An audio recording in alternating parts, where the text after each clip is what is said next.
Observe esse gráfico com atenção. Ele mostra as posições que Grêmio e Internacional alcançaram ao final das últimas 10 edições do Campeonato Brasileiro. O que salta aos olhos é a enorme oscilação de desempenho dos dois clubes, com temporadas muito fortes sendo sucedida por outras claramente abaixo do esperado. Mas dois pontos chamam ainda mais a atenção nesse recorte de uma década. Tanto o Grêmio quanto o Internacional foram rebaixados e nesse mesmo período nenhum dos dois conseguiu conquistar o Campeonato Brasileiro.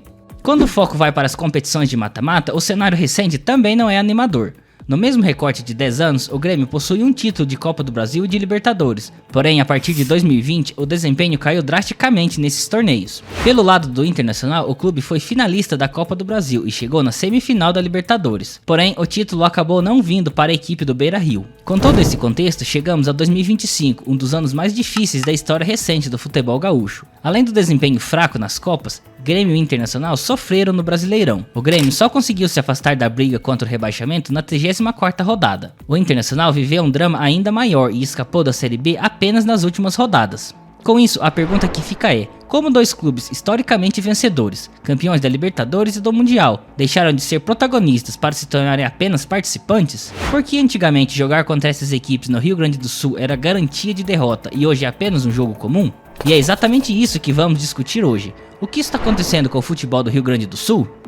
Antes de continuar, já quero pedir para você deixar o like, se inscrever no canal e deixar também o hype, porque isso ajuda muito meu trabalho. E para você não esquecer de fazer isso depois. Agora vamos voltar pro vídeo. Lembrando que agora você pode apoiar o canal entrando para o nosso clube de membros, ou então fazendo uma doação pelo LivePix. Mais detalhes no final do vídeo.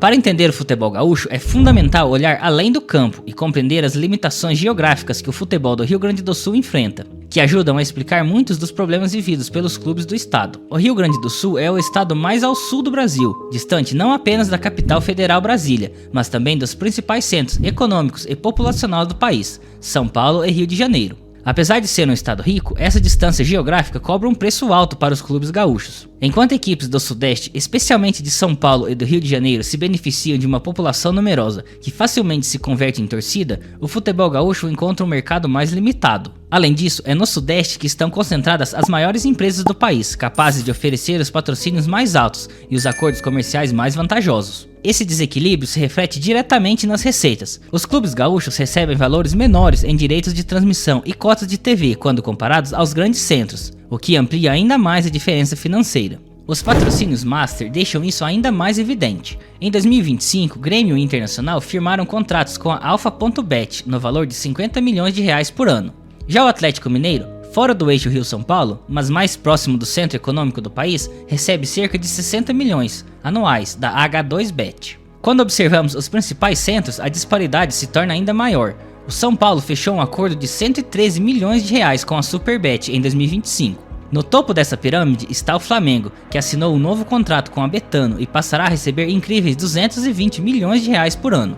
Além da diferença financeira, os clubes gaúchos também precisam enfrentar o avanço das SAFs, que se tornaram cada vez mais comuns e influentes no futebol brasileiro. Botafogo, Cruzeiro e Atlético Mineiro são hoje os exemplos mais bem-sucedidos desse modelo. Após a chegada desses grandes investimentos, esses clubes passaram a figurar com mais frequência no topo do futebol nacional. Ao mesmo tempo, equipes como Bahia e Bragantino, que historicamente brigaram contra o rebaixamento, se transformaram em times estáveis, geralmente posicionados na metade de cima da tabela. Apesar de muitos apontarem que a transformação em SAF poderia colocar Grêmio e Internacional em pé de igualdade com esses clubes, esse é um movimento difícil de acontecer. Isso porque Inter e Grêmio possuem um modelo associativo muito forte e tradicional, além de terem sido pioneiros na implementação do sistema de sócios torcedores no Brasil. Qualquer mudança estatutária desses clubes é complexa, e uma eventual transformação em SAF enfrentaria forte resistência interna. Somada à disparidade financeira, existe também uma diferença significativa na cobertura midiática entre os clubes do Sul e os do eixo Rio-São Paulo. Enquanto notícias, resultados e bastidores de times cariocas e paulistas são amplamente debatidos em todo o país, o que acontece em Inter e Grêmio costuma ficar restrito ao Sul.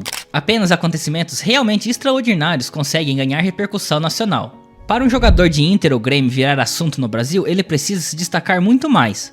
Já nos clubes do eixo, uma sequência de 2 ou 3 bons jogos muitas vezes já é suficiente para que parte da mídia e da torcida já peça uma convocação para a seleção. A arbitragem também é um ponto frequentemente levantado pela torcida. Há a percepção que os clubes do eixo Rio-São Paulo são em muitas ocasiões favorecidos pelas decisões dos árbitros, o que aumenta a sensação de desequilíbrio nas competições. Dentro desse contexto, muitos jogadores acabam optando por atuar em clubes cariocas ou paulistas, seja pela maior visibilidade, seja pelas melhores condições financeiras. Isso reduz ainda mais as opções de mercado para os clubes gaúchos.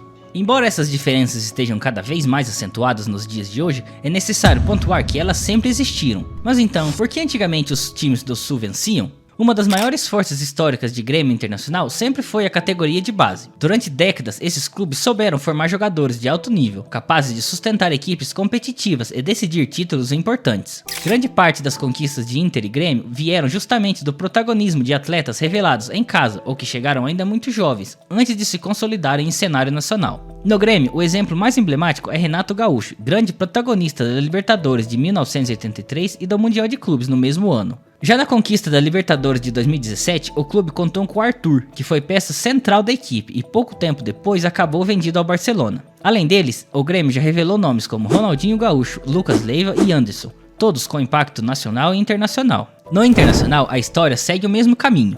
No tricampeonato brasileiro dos anos 70, o grande maestro do time, Paulo Roberto Falcão, foi revelado pelo clube. Na Libertadores e no Mundial de 2006, as participações decisivas de Rafael Sobis foram fundamentais para os títulos. A base colorada também revelou jogadores como Alexandre Pato, Dunga e Alisson Becker, todos importantes. Lembra de algum outro grande jogador revelado por algum dos dois clubes que eu não falei? Comenta aqui.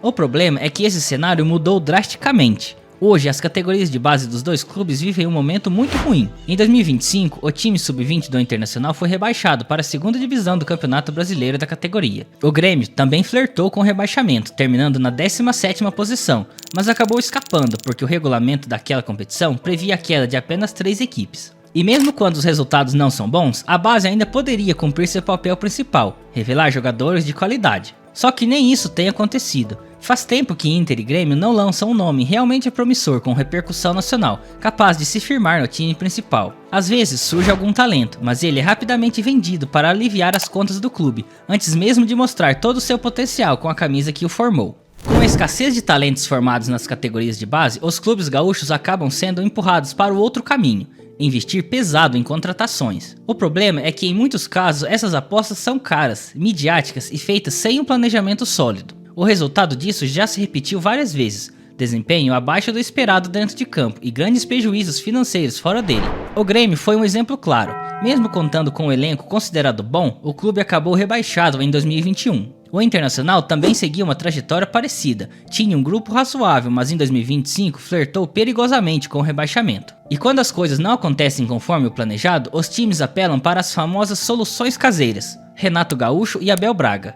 Obviamente que isso não é errado, afinal o Abel salvou o Inter do rebaixamento de forma milagrosa, e o Renato levou o Grêmio a um vice-campeonato brasileiro em 2023. Porém, os clubes não devem se limitar apenas a isso, devem ter outros planos em mente. Para quem observa de fora, a sensação é de que a qualquer momento esses dois nomes podem reassumir o comando, como se não houvessem outras alternativas no mercado. Além das questões esportivas, a gestão dos clubes também enfrenta sérios problemas internos. Grêmio e Internacional passaram recentemente por dificuldades financeiras, incluindo punições como transfer bans. Com desempenhos fracos nas competições, a arrecadação com premiações naturalmente diminui, o que agrava ainda mais a situação financeira. No caso do Internacional, o cenário é ainda mais delicado, a ponto de parte da torcida pedir abertamente a saída do presidente Alessandro Barcelos. Diante de tantos problemas acumulados, o desânimo da torcida acaba sendo uma consequência natural. Esse gráfico mostra as médias de públicos pagantes por jogo.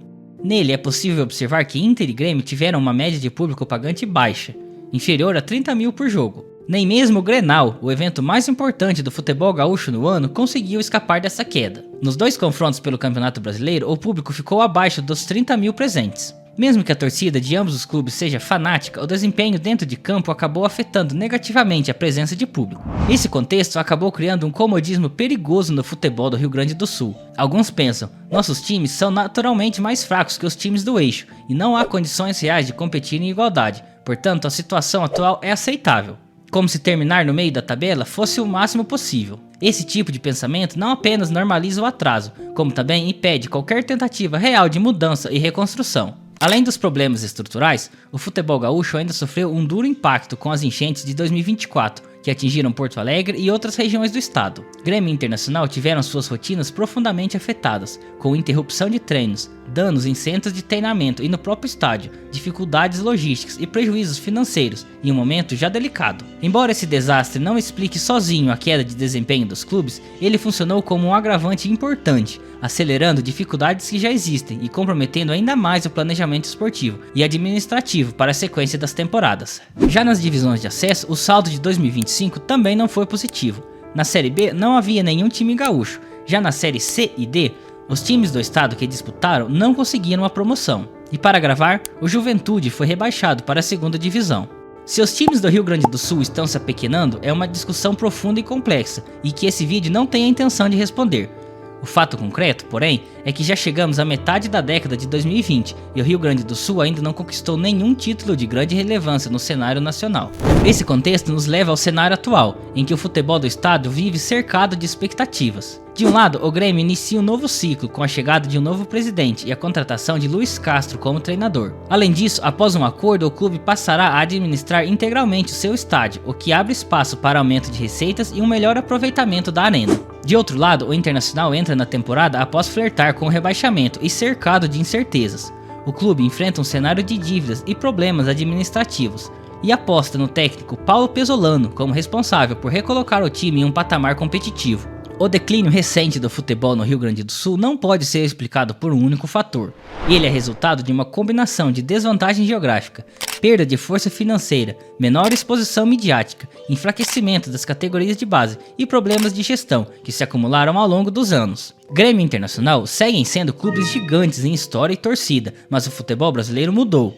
Hoje, tradição já não é suficiente para competir em um cenário cada vez mais desigual, dominado por grandes investimentos e estruturas mais modernas. O momento atual exige decisões mais profundas do que soluções emergenciais ou apostas no passado. Sem mudanças estruturais, os dois clubes correm risco de se consolidarem como equipes de meio de tabela, vivendo mais da memória do que de resultados. O futuro do futebol gaúcho ainda está em aberto, mas ele depende da capacidade de Grêmio e Internacional reconhecerem seus limites e se adaptarem à nova realidade e buscarem caminhos para voltar a serem protagonistas no cenário nacional, o que é sonho de toda a torcida.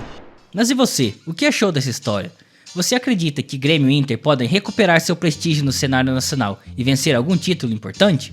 Deixe aqui nos comentários sua opinião e vamos conversar sobre isso.